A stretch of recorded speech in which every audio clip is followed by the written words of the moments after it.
It doesn't matter where you go, or how far you fly. I will hunt you down, and the last thing you see will be my blade. Darn. Hello and welcome back to Fact Me Up channel. In today's video we're diving into the fascinating world of Firefly, the cult classic TV series created by Joss Whedon.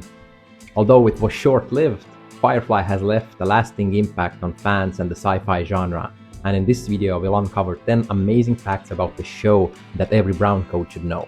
From behind-the-scenes secrets to surprising trivia, get ready to explore this gem from Whedonverse like never before. Let's dive in. Firefly was originally written for Nicholas Brendon and not Nathan Fillion. It's hard to disconnect Mal Reynolds from Nathan Fillion, but at one point series creator Joss Whedon thought about casting Nicholas Brendon, who played Xander in Buffy, as the wireless space captain. During a Comic-Con in 2014, when a fan asked Brendon what role he would play on Firefly, he answered that the part of Mal was originally written with him in mind, but since Fox wanted the show 6 months earlier than expected, he wasn't able to participate in the shooting. Brendon joked, "So then Fillion took out my eye and became Mal." For those unacquainted with the Buffyverse, Fillion played the evil priest Caleb, who gleefully removed Xander's left eye in the final season of Buffy the Vampire Slayer.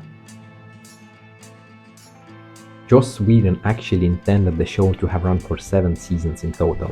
Even though the ratings of the show were low at first, the real reason it was cancelled was that the Fox executives thought that it was just too dark. Joss Whedon and the cast refused to change the storyline, so Fox cancelled it with only 11 episodes out of 14 airing on the network. Prior to its cancellation though, the fans of the show formed the Firefly Immediate Assistance campaign, which involved in sending postcards to the Fox network to support the production of the show. After that failed, the campaign worked on getting another network such as UPN to pick up the series for second season. The campaign ended up being unsuccessful as well, in securing the continuation of the show, and the Firefly was unfortunately cancelled. The show could have featured Dr. Horrible. During the casting for the series, Joss Whedon auditioned several actors, and one of them would later go on to star in Whedon's internet musical, Dr. Horrible's sing-along blog. That's right, the part of Dr. Simon Pam almost went to Neil Patrick Harris, who at that point was still mostly known for his role on Doogie Howser. The role ultimately went to actor Sean Marr, who brought much less visual baggage to the show, but still it would have been pretty cool to see NPH soaring through space. A Civil War novel actually inspired the whole show of Firefly. Inspiration can arrive from the strangest of places, and that includes the catalyst for the Firefly. According to Joss Whedon, the idea for the show came to him when he was on a vacation in England. He was specifically trying to avoid work when he started reading The Killer Angels, a Civil War novel about the 4-day clash at Gettysburg. In a 2002 interview with the Sci-Fi Channel, Whedon explained why the book made him feel so inspired. The minutiae of the Battle of Gettysburg and the lives of the people in it really made Firefly just pop out of my head. I want to get into people's lives this intimately. I want to do it in the future and show that the future is in the past. So I built the structure of the world and the look of the show on the Reconstruction era, he said.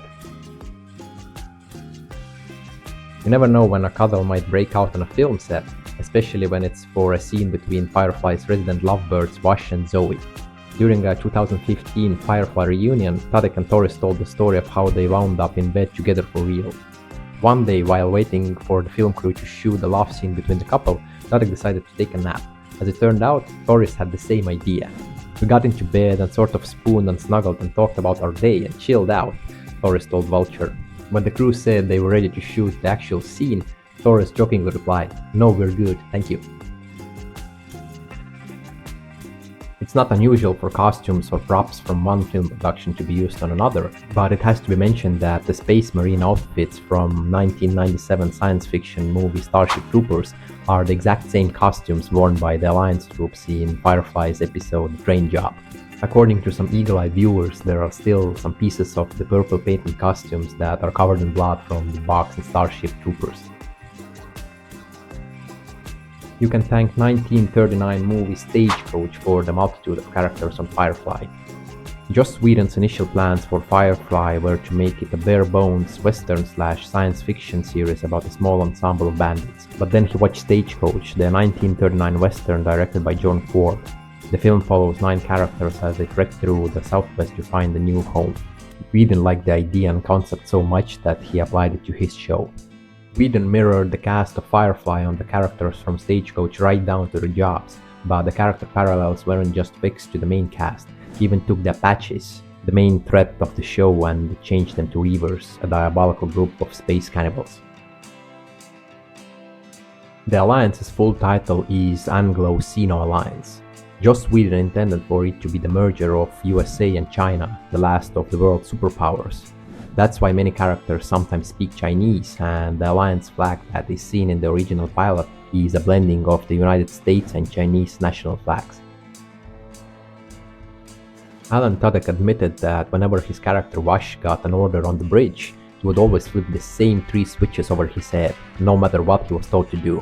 He jokingly called them his magic switches that can do everything.